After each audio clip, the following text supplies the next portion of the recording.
Ladies and gentlemen, welcome back to the Scrapyard. We are excited to have you back here for episode 8. I am your host, Aiden. This is my co host, Jake. And really good fights this weekend. Honestly, UFC Vancouver was a really good card. I'm hearing from you that there was some really good regional stuff. So, Yeah, I mean, man, it was a busy weekend. And if you're like me and you're typically sitting on the couch watching fights on Saturday, it's your heaven. Unfortunately, this week I was out with some friends. So we catched up all on it late. We had some fun. We enjoyed the fights later in the day. We caught back up on everything. And was there a lot to catch up on. All across the world, there were fights going on. PFL Africa, Bare Knuckle in America, Aries and Brave overseas. I mean, there was a lot going on. I don't even know where to start. So what I think we should do is let's talk about a blast from the past. Let's talk about Bare Knuckle because there were two former UFC guys that won. I mean, I don't know if you've heard of these names in a long time. Cameron Van Camp and Nate Maness. wow. Nothing. Wow. Yeah, I know I'm a casual. Casual. Both of them are fighting up a weight class now. I mean, these guys, Nate Maness was like a 6-foot flyweight.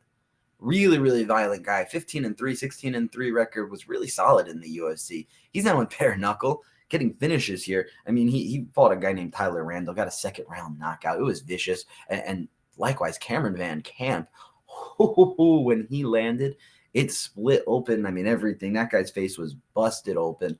I think he broke his jaw on the knockout. Round 2 again for both of those former UFC guys over in bare knuckle. I know we talk a little bit about bare knuckle each week. I don't know. Have you started to feel like you're getting a fascination for the sport yet? Here's the thing: is like it is entertaining. Like I do think bare knuckles entertaining. I guess maybe it's lack of star power. Maybe it's just because I don't know anybody that would want to go watch with me. Like UFC is much bigger. You know what I mean? Like maybe it's a bit of that, but like when I see clips, I'm entertained. Like it's definitely it's more entertaining than boxing, that's for sure. Sorry to boxing fans, but boxing these days has turned into a point fest. So, and it's a smaller arena. You don't have all the padding on the gloves. I mean, and the best thing is you every punch that lands. Every punch that lands, even like a little jab to find your range, like does quite a bit of damage. Like so, it is pretty entertaining. Oh yeah, or the fact Bryce Hall came in and fucking that was crazy when that happened. By the way, I was like, what the fuck? And he wasn't bad. No, and the guy he beat was on like a 3-fight win streak in bare knuckle or some shit. Like no, they didn't match him up easy. I mean, and he came out and whooped his ass. Yeah, and these are legit guys who are scrapping. I mean, these are guys that have combat careers in different arts. I mean, it's not like the backyard fighting. No, but it's a professional variation of backyard fighting. And that's but it's not the same. Like you're not gonna find like a random like who's that one death sentence. Yeah, oh god, you're not gonna find like a death sentence guy in any sort of combat sport like that, but unless it's like the backyard. Well, I think the comparison for bare knuckle, it's the step up from Dan Hooker's backyard brawls that he's doing. Dude, those are so funny. I crazy. Dan Hooker's awesome. I love Dan Hooker. I'm excited. And he's been talking a lot too about Arman. I'm really excited for that whole that fight. The whole buildup I think is gonna. I don't think Dan Hooker wins. Right. I think if I'm a betting man, I bet on Arman, but I think Dan Hooker has a chance. I mean, I know everyone talks about the grappling, but are we not going to forget Gamrot? Dan Hooker beat Gamrot, right? And I do think Arman's a little bit better, but I do think no, definitely. But it's the idea. But I'm with you. I think Hooker's going to be able to defend himself. He's going to be able to counter. That's what I'm saying. It's like in terms of him fighting a grappler, he's fought a grappler before. Maybe not to the same level of Arman, but a good grappler nonetheless. So it's like. I don't think dude, all I'm going to say is if Dan Hooker wins, I'm going to laugh my ass off because that means Arman had a title shot, missed weight, blew it, and then now he's out of the fucking picture. Because if you lose to Dan Hooker, a guy coming off of like a year plus layaway, a broken hand, he just got cleared for full contact training, and a guy who doesn't have the most impressive record. Well, he's impressive. I'll put it to you that way. No, he absolutely is. He's one of the most impressive fighters in the UFC. No, he is. But if you look at his record, he's one of the more entertaining fighters for sure. Yes. But it's I still wish we could have got to see the Hooker Gaethje fight, dude. Oh, would have been Like unreal. when Dan It Hooker still could tweeted, happen. he was like, I guess they want the first person to die in the octagon. Like, Yeah, yeah, dude, like two guys that just love violence. Those are some of the best fights to watch. guaranteed fight of the night. And I Yeah. think there's a lot more fight of the nights coming from fighters making it on the regional scene. So I do want to talk about a couple other fighters. There's a guy that you might remember who fought this weekend. His name is Baki. He's French. He fought a guy named Cedric Doumbé in PFL. Have you heard of him? Do you remember that fight? The fight got ended because Cedric Doumbé got glass stuck in his toe.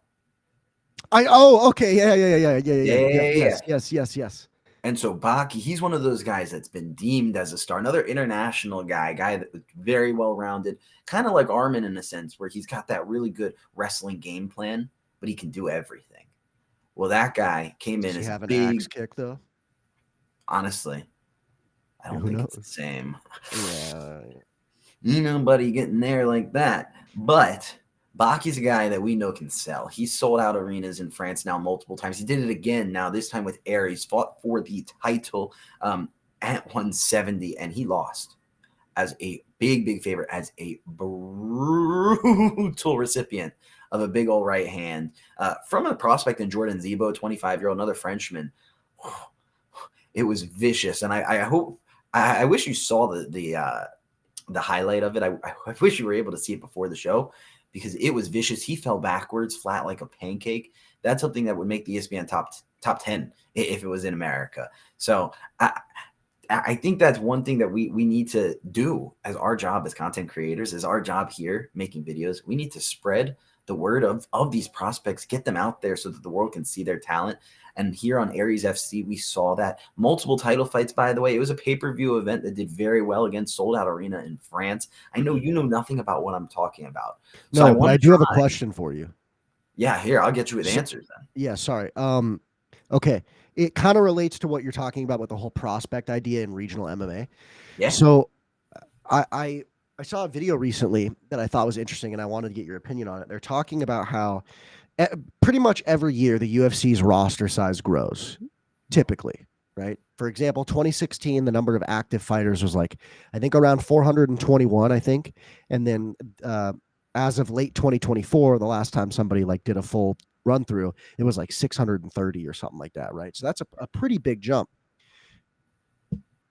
Do you think that having a bigger roster and more prospects is better or worse? Because I'll give you the arguments I've heard for it before I give you my opinion. But the argument I heard is it's bad. It's bad for the sport because it's watering down the divisions, which is why, like, if you have more fighters, the chance of there being like more bad fighters, like, you're gonna have your like it goes from like 1 in every 5 fighters being champion level to like 1 in every 10. You know what I mean? It waters it down.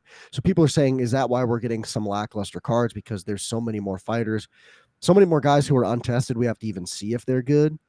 Or is it good for the UFC because the more prospects in there, the higher the chance you're going to find that guy or the one that has the talent because you're bringing in more people. Yeah, I mean, I personally would say it with an astounding yes, in the sense of it's better to have a bigger roster. Yeah. And I think there's a couple different ways that you could take that response. I think, yeah, sure, maybe you're going to have fights that get watered down or the talent levels being watered down. But at the end of the day, have there ever been a fight card with 0 boring fights? Like, wrestling is a part of the sport, and if you don't like wrestling, then don't watch MMA. And so, yeah, you're going to see some wrestlers. You're going to see those boring Dagestani wrestlers. You're going to see the American wrestlers. You're going to see kickboxers who are going to fight safe.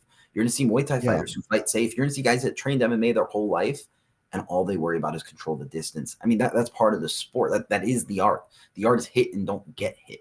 So I think if the standard is entertainment, then having a bigger roster means better because there's more opportunity. That means there's more hunger. That means there's more to fight for because you got a lot of legs of the ladder to climb up to get to the top.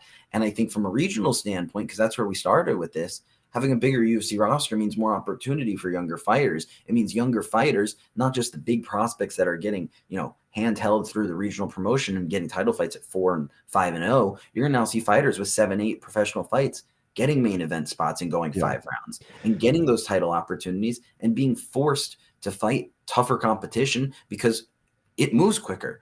And that Yeah. means there's going to be more opportunity in the UFC. So that way, when fighters do lose and get cut, we now have new fighters to replace them because everybody wants cards every week. But I think when you look at it from a UFC perspective, fans are craving the product. Every single week, they want fights. Every single Saturday, they need a full fight card. And how are we going to do it without fighters on the roster? Yeah. We got to create that competition. It's like a soccer team. You need players on the bench fighting for starting roles. And that's what we have with that larger roster. So I don't know. What do you think? Do you think it's the other way around? No, I don't. I also, maybe a hot take. I don't personally think it is. I don't actually think though the roster is getting watered down. I think what really has happened is the way MMA has evolved.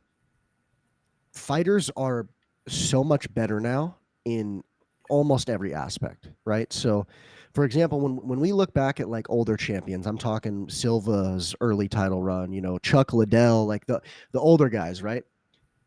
The difference between a guy at the top and a guy at rank 10 was vast.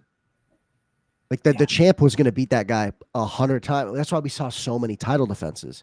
But the skill gap, everybody's gotten better to a point where it's like once you get to the tippy top, like you get better much slower, right? So it's like they're catching up, right? So the top 5 could all probably give number 1 a run for their money, right? Very, very rarely is a guy these days so far above the other competition, whereas back then it happened all the time, right? And so as we get more fighters, we're actually getting like better people. More people are doing MMA now than they were back then. So there's more promotions, so it's easier to find these guys. So I think actually fighters have gotten better. We just expect, we expect and kind of want a skill gap because it typically means for a more entertaining fight. If one guy's just getting his ass beat, right? When fights are closer, fighters have to be more careful. They have to do the point fighting, the keeping their distance, like, I disagree with it. I think a bigger roster size is good. I think we're just everybody's better now. And a lot of what the UFC's product is outside of the UFC right now, tough Dana White Contender Series, looking for a fight, road to UFC. Those are all avenues for them to get fighters, not just to the UFC, but also in the spotlight. Let them start building their brand. Let them start getting on the UFC fans' eyes. And if they make it to the UFC, great. But if not, they can go to regional promotions like Aries, like Brave, who we could talk about too, who also had a very big internet pay-per-view card that did very, very well. And they can go and recover their career and get back. Perfect example on the same Aries card, Gigantes. They called him Jiggy on the last Ultimate Fighter season. He got one fight in the UFC. He got submitted by Nathan Fletcher. But now he's back in the featured fight of Aries, and he's getting finished wins. He submitted his opponent on the feature fight on a big card, another pay-per-view. So I'm sure he's getting paid half decently. And now he's starting to build his way back to the UFC. And you know what? Because there's a larger roster, there's going to be avenues for him to try and get back. And if he doesn't make it, okay, at least he got the opportunity. And if someone is able to get there, then they get there and they get that opportunity. And it's all about fulfilling the ecosystem.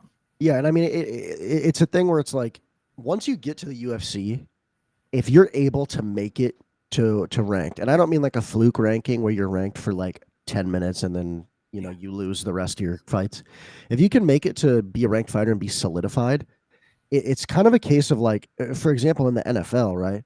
Even a team that is way worse, team's 10-0 going against a team that's 0-10. Shit happens. The 0-10 team, it's not going to, the 10-0 team's not going to win 10 times out of 10 times. There's going to be something's going to happen. You know what I'm saying? So it's like that. Like we're just seeing the skill levels get closer together. So, like I would argue in most divisions, somebody in the bottom half of the top 15 would not, I highly doubt they would lose to the champion 10 times out of 10. They'd get a couple. You know what I'm saying? Like versus back then, injuries happen, people get sick, people get slept out of nowhere. People roll into a wrong position and they get submitted. Like mental things, emotional things, personal things happen. Right. And I think honestly, what you're talking about, the perfect example is this weekend. I mean, look at that. Brendan Allen ranked 9, Reinier de Ridder, supposed to be the next title challenger, ranked 4, and Brendan Allen made him quit. 5 rankings down, never fought somebody with the accolades of Reinier de Ridder, and he absolutely destroyed him. Same thing with Ayman Zahabi versus Chito Vera, a guy ranked very low in the rankings for someone much higher who was a title challenger, really close, tough fight that ended up in a split decision. And that's just because, again, like you said. Yeah. How did you feel about that decision, by the way? I thought it was the right decision.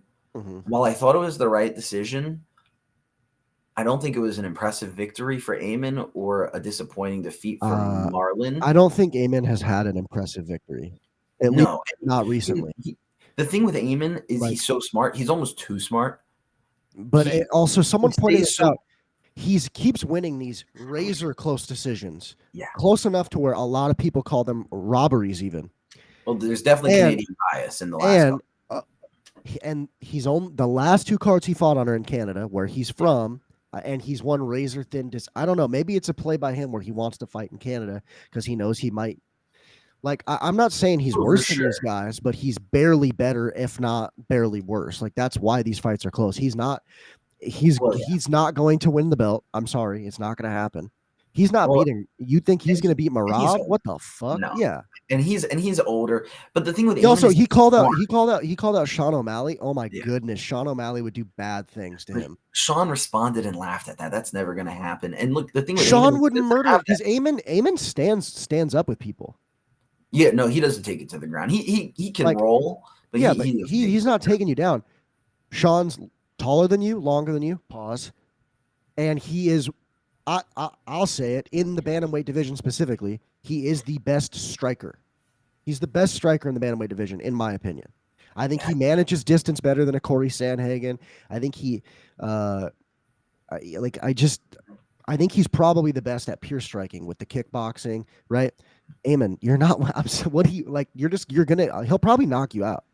Sean would probably knock him out potentially, and he was getting or it would just be, 5 rounds of, what we saw happen to Chris Matino, where it's like just taking strike after, like, you know what I mean? Like, that would be, when he called him out, I chuckled. I was like, huh.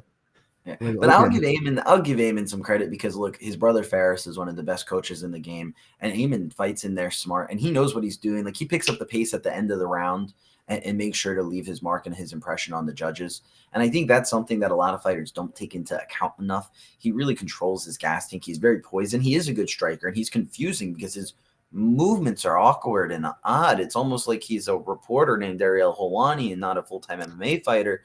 The way he shells up, and he's awkward, and he throws from weird angles, but it works. And he's very technically sound outside of the funkiness. And so, yeah, Ariel Helwani, I mean, Amin Zahabi, a good win, a tough fight. And I think he is looking at another big fight in the rankings. I just don't think it's Sean. Let's be real. Yeah, I think I think he either. I think Sean should take that fight. Probably because it might end up turning out like the Men and Faro fight. I mean, like, he might just destroy. Like, it might be a highlight reel. Like, even if he doesn't KO him, there's going to be some highlights. So, and I like Sean O'Malley, but I think Sean deserves someone higher ranked than him. And Sean sells. And Sean wants. You can't put Zahabi on a main event, and Sean needs a main event. Yeah, or a co-main, but even then, you don't co-main Sean O'Malley and period end of story. Unless if it's a Connor card or like a big card, Sean's getting the main event. No, yeah, I agree. I'm just saying, like, I don't want Zahabi anywhere near the fucking main event. No, I don't think he's boring, but he's not wholly entertaining. You know what I mean? Like I said, he doesn't sell. I don't think UFC is going to even entertain that fight. So I think it's a moot point. I don't even think we should talk about it any further. Fair enough. You know what I do want to talk about, though? Fucking nut shots.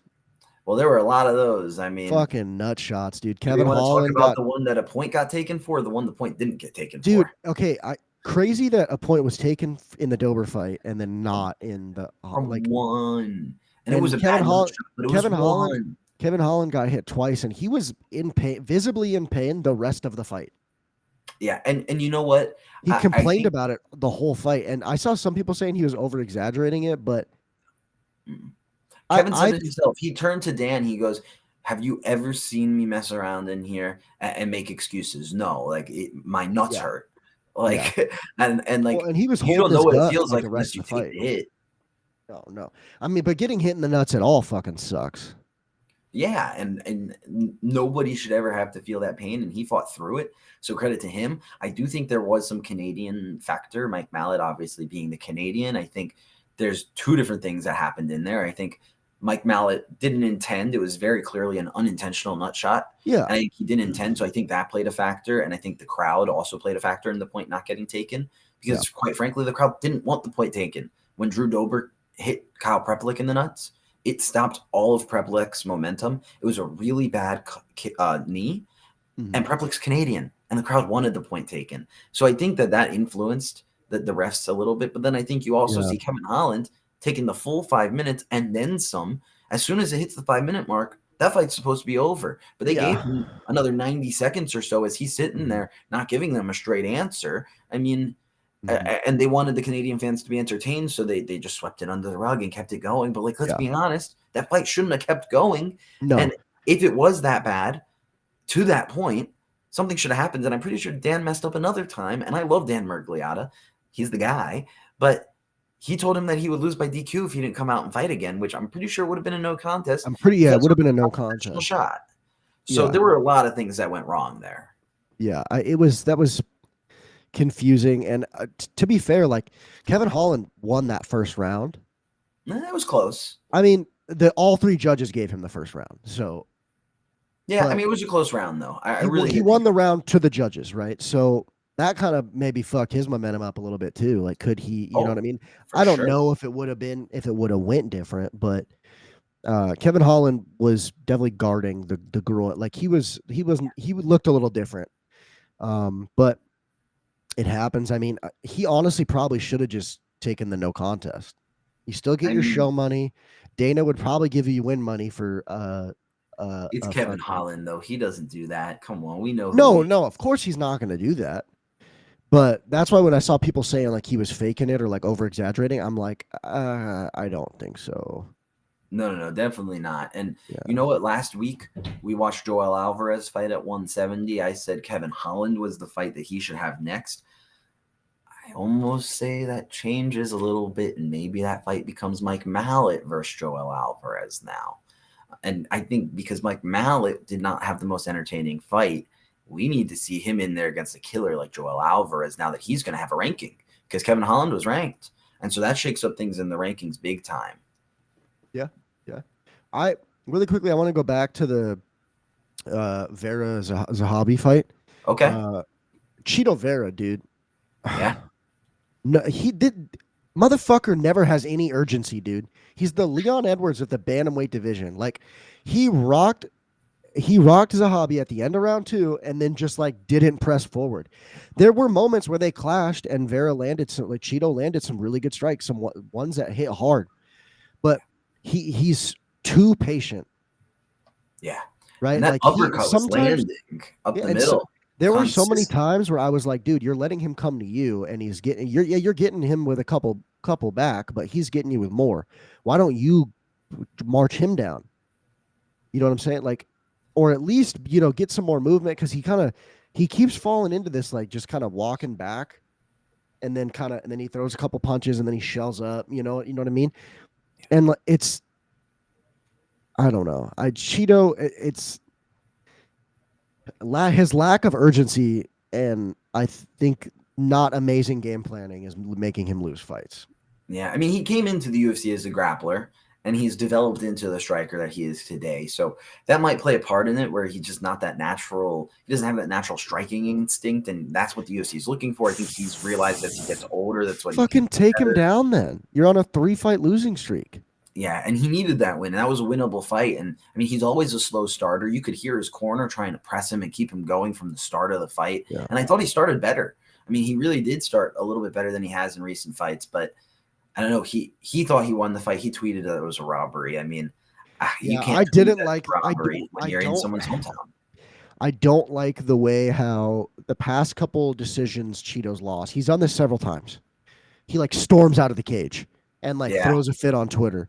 And it's like, dude, I get it, but if this continues happening, it wasn't like a one-time thing. Maybe you're the issue. Like, press the issue in the 3rd round, or press the issue when you have the advantage, and maybe you'll win that round. That was a toss-up, and then you're not losing. You know what I mean? But he I don't know. It annoys me. It pisses me off Yeah, because I and I like mean, Cheeto, but I think he's a sore loser for sure. yeah, and I mean, look, you give everything to the fight. I mean, I guess you want to see that emotion, right? That means he cares. That means his heart's Well, still in it. yeah. But yeah, I'm with you. It was a disappointing performance, and it's weird that Zahabi is continuously winning these fights on big stages. We're going to see him again soon. So in his mid-30s, I'm I curious don't what they really do care next to, with him. but But this is actually where I want to squeeze in our question of the day real quick because you and I were talking about it. I'm going to put together a tier list of the Dana White Contender Series and the winners from this past season, talk about where we're going to see them going in the future. So for the folks watching at home, first of all, make sure you subscribe to the channel. What are you doing? Like the video, as always. But today's question of the day, leave in the comments, who's your favorite fighter from Dana White Contender Series? Tell us why. Do you think they're going to be a champion? Do you just like their style, or are they from your hometown? I mean, there were a lot of really good winners, 46, a record high or tied from 2 years ago. I'm sure we're going to see more and more, like we were talking about, the regional scene growing and the roster growing. Dana White Contender Series is a big way for them to do it. So let us know what your thoughts were on this season of Dana White Contender Series. And we're going to dive into it a little deeper next week. But yeah, sorry, Aiden. I kind of want to deviate there. Let the people know what to talk to us about in the comments because there's a lot going on in the combat sports world. It's hard to stay focused on one topic. So I want to shift real quick to a fight that I don't know if we need to talk about too long because it didn't last too long.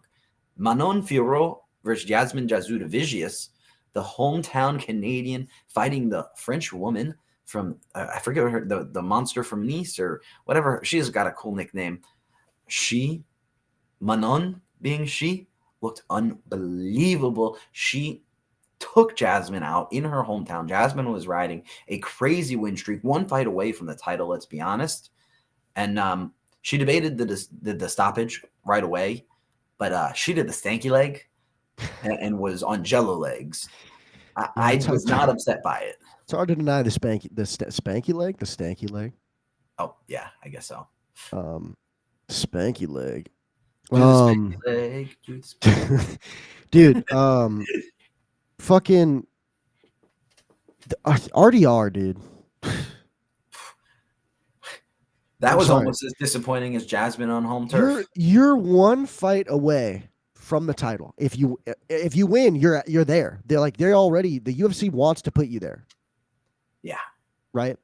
He's a two-time champion or two-weight champion in one. I mean, and you're gonna give up you have 1 round left. And look, I get it. Sometimes you just look, maybe he overtrained, maybe he was sick, maybe it's how many fights he's had this year.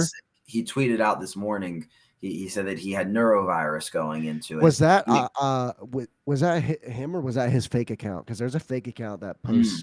I could have been faked. I could have been faked. It happens. Surprised. It happens. That same tweet said he broke his hand in round 1, and I was like, I don't know if you threw enough punches to break your hand. Yeah, yeah. He only had 9 significant strikes, so. Yeah, and I mean, round 1 he looked great. He was beating Brendan Allen to every position. He absolutely dominated him in round 1, but the second that he slipped off the back in round 2.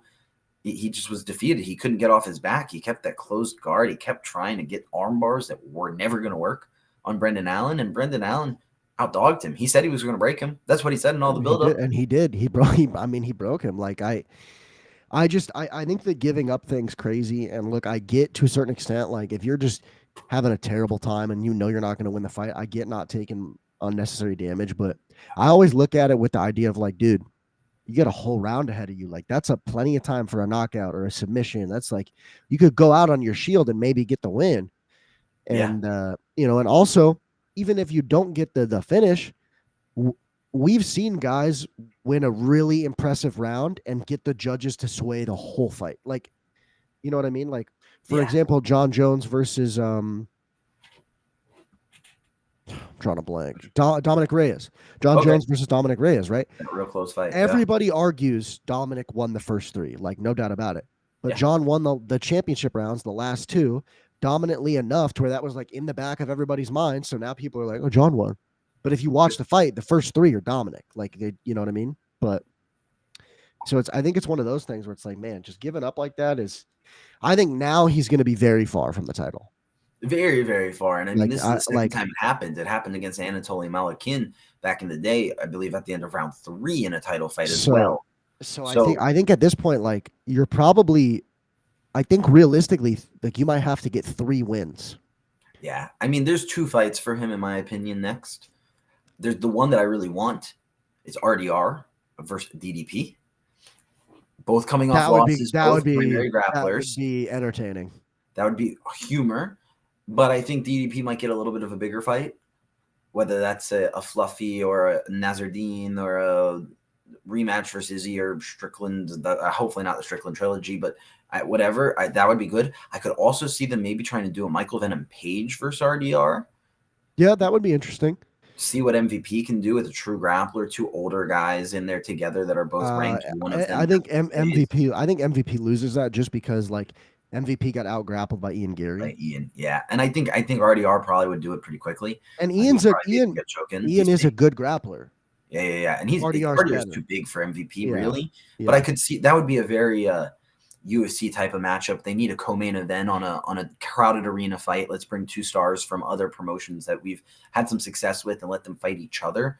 But it's going to be interesting for RDR. I mean, he still has time left in his career, but that was bad from all senses. And if you can't go 5 rounds, you're not going to be in the title picture. So no, exactly. I don't know, but Brendan Allen, I think he's in a very interesting position because he just beat number 4. He's had good fights with a lot of the guys in the top of the division.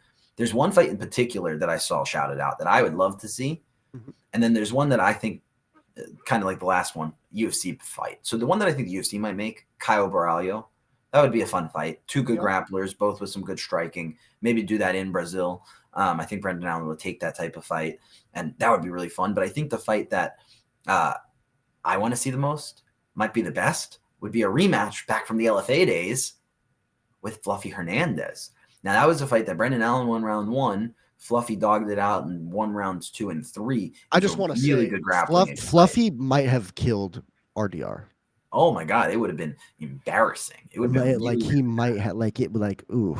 Obviously, you guys know me. I love to talk the regional scene. So one thing I wanted to talk about real quick, Brave, they had a unreal card. So definitely go check that out. My guy Pavel Delidko kept the heavyweight title in a brutal fashion. Some really good highlights there. And then, of course, PFL Africa was on. Definitely check it out. Download the PFL app if you want to watch some PFL fights. That's definitely the best way to do it. Of course, they have their big cards on ESPN Plus, but you can watch all their fights on the PFL app. Definitely the best place to go and watch PFL. They also store all their fights, kind of like UFC Fight Pass. So a little plug for the PFL there, but a really good card. PFL Africa 3, live from Rwanda. They got the finals for 3 different weight classes for their regional tournament, kind of like the PFL World Tournament, but they do a little bit of a smaller bracket.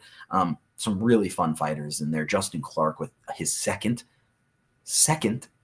underdog victory in that tournament. Some really fun prospects. But the really, really fun fight was Abdullah Kane. I mean, he knocked the guy out in like 15 seconds with a head kick. That was crazy. But yeah, definitely keep up with PFL Africa, PFL MENA. They're expanding into Oceania and Australia and all that area. So definitely stay tuned in with them on the PFL app. But let's talk a little bit about UFC 321 because I don't know about you, but this card gets me really excited. We've been waiting to see Tom Aspinall for a year and a half. Tom Aspinall has been waiting for such a long time. And we all know that this fight is going to be compared to John Jones's win versus Cyril Gane. So can Tom Aspinall do better? Will Tom get that John Jones fight? I don't think so. I think John Jones is going to fight Alex and walk off into paradise. And I think Tom Aspinall is going to end up fighting maybe the winner of Volkov versus Jailton. I think if Volkov wins, UFC is going to give him that opportunity after his last fight. And I think this fight is really good opportunity for Volkov. We've seen Jailton have that unreal takedown offense, but the defense, his susceptibility to getting elbowed once he gets a little tired, that's where Volkov and his length, his big knees, that's where he's going to really be able to take advantage of that fight. But of course, the other title fight, Verna versus Mackenzie Dern, that's an unbelievable scrap. Obviously, everybody loves Mackenzie Dern. Verna Jandiroba is scary looking. That fight's going to be a grappler's delight, an unbelievable fight. I got Verna Jandiroba in that fight. She has looked so good of late. It's interesting because I never thought that she'd even get to a title. But now she's in this opportunity. She was definitely going to get that title fight, regardless of whether Zhang moved up and it was a vacant belt or it was, this opportunity right here to, or not the vacant, excuse me, but whether Zhang didn't move up and she took the fight, or now that it's vacant, she was the next in line. So I'm excited to see Verna fight. She has shown so much improvement. And then, of course, Umar versus Mario Bautista. I don't think Mario Bautista has a chance against Umar. Umar is unbelievably talented. He beat Merab the first 2 rounds and got tired. Well, this is a 3-round fight. So that really goes in against Mario Bautista. If this was 5 rounds, maybe it's a different story, but that's going to be tough. And there's a couple other really fun fights. I want to see Alexander Rakic. They're opening up the main card there versus Azamat Mirzakhanov. That guy's a scary striker, and Rakic is getting old. So that fight will be fun. And there's some really fun fights. Mateusz Rebecki versus Ludovic Klein. Sign me up for that one. Obviously, Abdul Al-Sawadi is representing his hometown, fighting there against Mateus Camillo. He's a very fun fighter, so that will be entertainment. Walter Walker versus Louis Sutherland. They both lost their fights, and now they're coming together here for a battle at heavyweight. Really excited for that one. And one other fighter that we have to talk about, Chris Barnett. Everybody's favorite fighter. He's fighting Hamdi Abdelwahab, a really tough fight, but everybody loves a good heavyweight fight. So a lot going down next weekend. A lot went down this weekend. Let us know your thoughts down below. Definitely make sure you subscribe to the channel, like the video, answer our question of the day. Who was your favorite fighter from Dana White Contender Series? What was your favorite moment? And stay tuned for that tier list next week.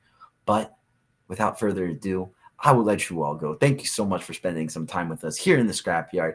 Episode 8 was amazing. Episode 9 will be back next week.